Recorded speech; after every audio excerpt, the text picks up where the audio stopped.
Hello, good morning, everyone. So, welcome to one of the introductory sessions to the ISS 2024. So, today we have with us Mr. Pratyush Panda, who is the Chief Executive Officer of OneStage and Senior Advisor to SGI, that is Sustainable Green Initiatives. And this discussion is based on our session, Nature Based Solutions for Net Zero, Strengthening Business, Community, and Environment. First of all, I would like to welcome you to the LinkedIn Live, Mr. Panda ji. And we Thank are you so much. very happy and delighted to have you here. So, Mr. Panda, Dr. Panda, if I may call you that, uh, could you tell us a little bit about the work SGI, that is Sustainable Green Initiative, has been doing over the years, and about what your current role is? So, if you can explain that to the audience. So, For everybody understanding in a very simple way, ASEI is one of the foremost uh, category of NGOs in India and in South Asia who takes care of nature-based solutions across length and breadth of our country and every smaller countries as well. And they're not focusing anything else kind of thing today. So today they are into a very deep way of how to get nature-based solutions for which best of the corporate MNCs, those are working in India, are looking forward for those kind of innovations and substance so that they can invest either through CSR or through their corporate sustainability fund. This is an organization not pretty old, but very agile, globally recognized and highly ethically sensitive. And the best part of them is the process documentation. Whether they have documents on each of the plant, each of the beneficiaries, each of the mangroves, each of the locations, all those things are pretty on digitally on a technological platforms that makes them very transparent in front of their donors, especially from the corporate world. And in last,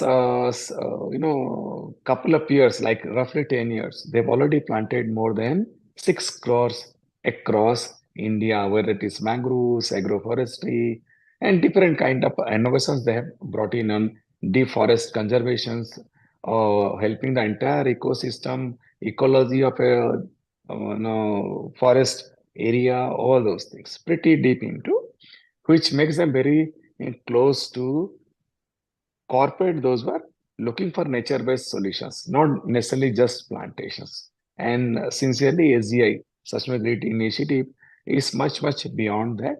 Coming back to my role, I'm helping them to get closer to different government line department and also corporate one.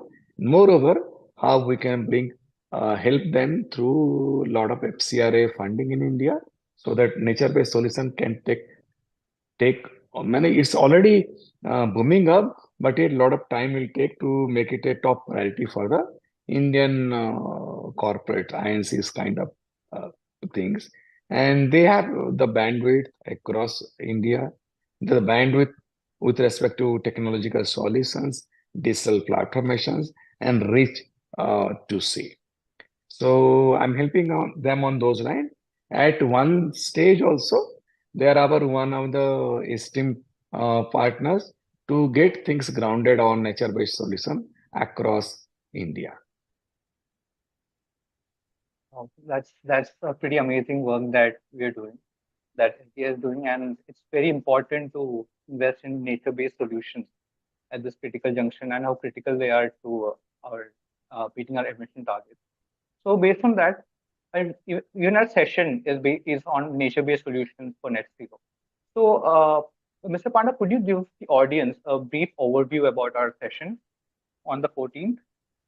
So this session is we are talking about nature-based solutions for net zero. So if you all know that science-based target initiative is today's Bible, the Veda for corporate world for their decarbonization processes across scope 1, scope 2, and scope 3 emission, how they can achieve net zero. That's a healthy competition going across globe and also in India, which is pretty good to decarbonize their organization. I mean, corporates their own emissions.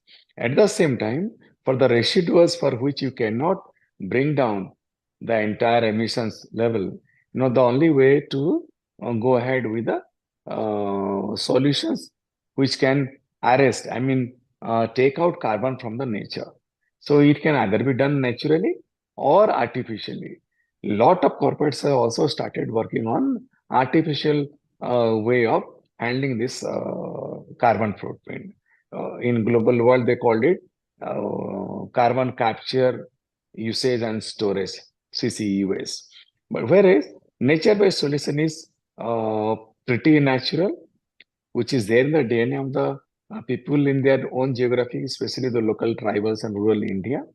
And this is one of the best way to have sustainable way of handling the carbon residuals across. So in this session, we are will be taking out, sharing with audience a lot of innovations that has been done by SGI across India, how the business has got strengthened because of these processes.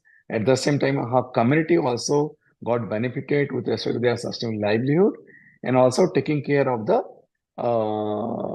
vocational education around that, so that the nature-based solutions can be embedded into the students, those in the school age. And although all these things are taking place, they are also shaking hand across different geographies with the state governments and all, the environment department. So the environment department being the kingpin for that area, they will be able to create the master plan around nature-based solution for their own state. This is what will all be deliberated in the session. Right. Right. So, one interesting thing you mentioned is how nature-based solutions are the DNA of community. And for me, I've actually seen that across geographies where I work. And it's a very pertinent point you brought out, which is very interesting. And you also mentioned, the participants will get to learn about solutions from the ground. So I want to ask you, what else can the participant who participate in our session will get to know? What other things are we aiming to achieve through the session? What other thing in the sense, people can also able to know how they can connect the dots if they're into decarbonization processes in their corporates. They can connect dots with respect to AGI way of innovations, facing a nature-based solution and alternatives. This is what one thing.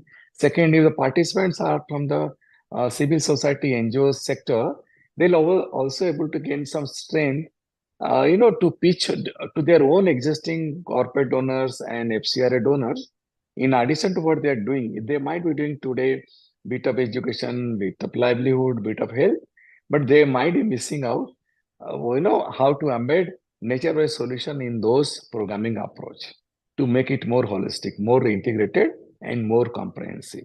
This will be the takeaway for the civil society organization. Students will able to, if they come, students are coming, those who are into environmental sciences kind of thing, and the research scholars, they'll able to create new hypotheses around nature-based solution, and they can easily collect some data, complete their own studies, at the same time giving back to the society the new theories on which nature-based solution can thrive in this country. So you explained some of the insights of the session. And also, as a final question, I wanted to ask you, is there any other message that you want to give the audience apart from the ones mentioned? Or let's say, what can they expect to listen from the speakers or things like that? So if any The message from your the only message I like to give is, there is no planet B. There is no planet B. We have to do it here in our Earth, in our Mother Earth. We have to do it now. We are already late. We have to do it comprehensive, and you have to do it pretty mega in scale. I can't say I'll have done plantation of 5,000 or 50,000. Gone are those days. If somebody is talking less than and in lakhs of plantation also, I'll not be able to take them seriously unless they're talking in crores in India. Today, you are already too late. And again, to end with, I must say, there is no planet B. that's a very what to say, very pressing message and important one. And it's also like something that we need to ponder about. And with that, I would like to really thank you, uh, Dr. Pratyush Panda, for joining us for the LinkedIn Lens.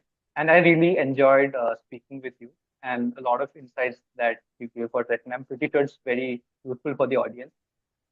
So, on behalf of CRB, I would really like to thank you and your organization uh, for being a part of our uh, annual flagship event, that is the India Sustainability Standards.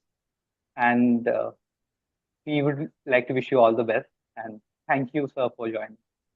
Thank you. Thank you. Special thanks to you, CRB team, the AZI team, those are coming there, and also the OneStage, my own organization's team.